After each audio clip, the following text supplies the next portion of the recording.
আমাকে নিঃস্ব করে দিলে। আমি তোমার জীবন নিয়ে খেলিনি দীপ, আমি নিরুপায় ছিলাম। তুমি মোটেও নিরুপায় ছিলে না। তুমি সত্যি যদি নিরুপায় থাকতে তাহলে একবার হলো তোমার প্রবলেমের কথা আমাকে জানাতে। আমার জীবন নিয়ে কেন এমন করলে তুমি বলো? কি হলো, কথা বলছো না কেন? আমি তো তোমাকে ভালোবেসেছিলাম, তাই না?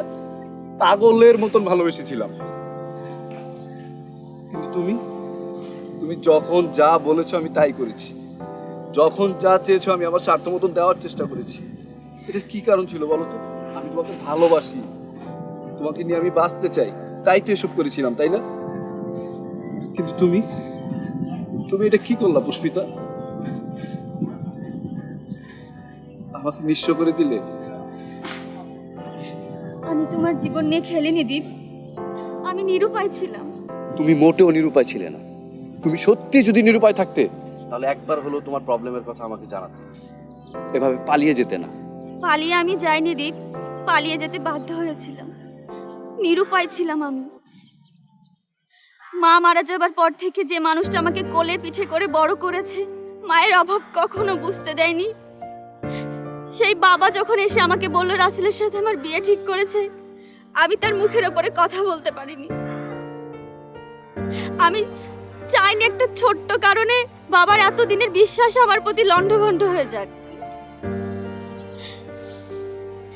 তুমিহীন প্রতিটা মুহূর্ত যন্ত্রণার আগুনে নিজেকে জ্বালিয়ে পুড়িয়ে ছারখার করে ফেলেছি, তবু তোমার সাথে যোগাযোগ করতে পারিনি। কোন মুখ নিয়ে তোমার সামনে দাঁড়াবো আমি? একটা বার তো তুমি পারতে তোমার বাবাকে বোঝাতে, তা না করে আমাকে ভুলে গেলে। এখন তো দিব্যি সুখে আছো। মানিয়ে নিয়েছি সত্যি, কিন্তু তোমাকে ভুলে যাই। তোমাকে ভুলে যাওয়ার চেষ্টা করেছি সবসময়। আবার ফিরে আসো না পুষ্পিতা, বিশ্বাস করো আমি তোমাকে অনেক ভালোবাসি। তোমাকে ছাড়া আমি থাকতে পারবো না। সবকিছু ছেড়ে ছুড়ে দিয়ে তুমি চলে আসো প্লিজ।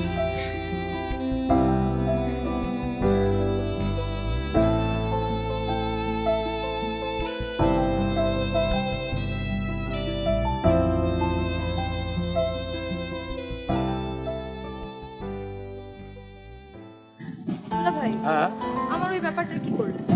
তোমার আবার কোন ব্যাপার? কি? আমি আপনার একমাত্র শালিকা, হ্যাঁ। আর আপনি আমার এত ইম্পর্টেন্ট একটা বিষয় ভুলে গেলেন। ইম্পর্টেন্ট, ধরো ইম্পর্টেন্ট। তোমার তো সবকিছু ইম্পর্টেন্ট। তোমার এটা লাগবে, ওটা লাগবে, এটা লাগবে, সব তুমি সবসময় বলো যে ইম্পর্টেন্ট ইম্পর্টেন্ট ইম্পর্টেন্ট। তোমার পার্টিকুলার ইম্পর্টেন্টটা কোনটা? তুমি কোনটাকে ইম্পেথাইজ করতেছো বলো তো আমাকে বুঝে। দুলা ভাই, আমি কিন্তু এগুলোর কথা বলি নাই। কোনটা কথা বলেছো? আমি আসলে ওই যে ওনার কথা বলেছি। ও, হ্যান্ডসামের কথা। আচ্ছা আচ্ছা, হ্যাঁ। সেটা হয়েছে কি, কালকে রাতে আমরা একটা রেস্টুরেন্টে বসছিলাম, কথা বলতে বলতে বলতে প্রায় 2-2.5 ঘন্টা কথা বলেছি।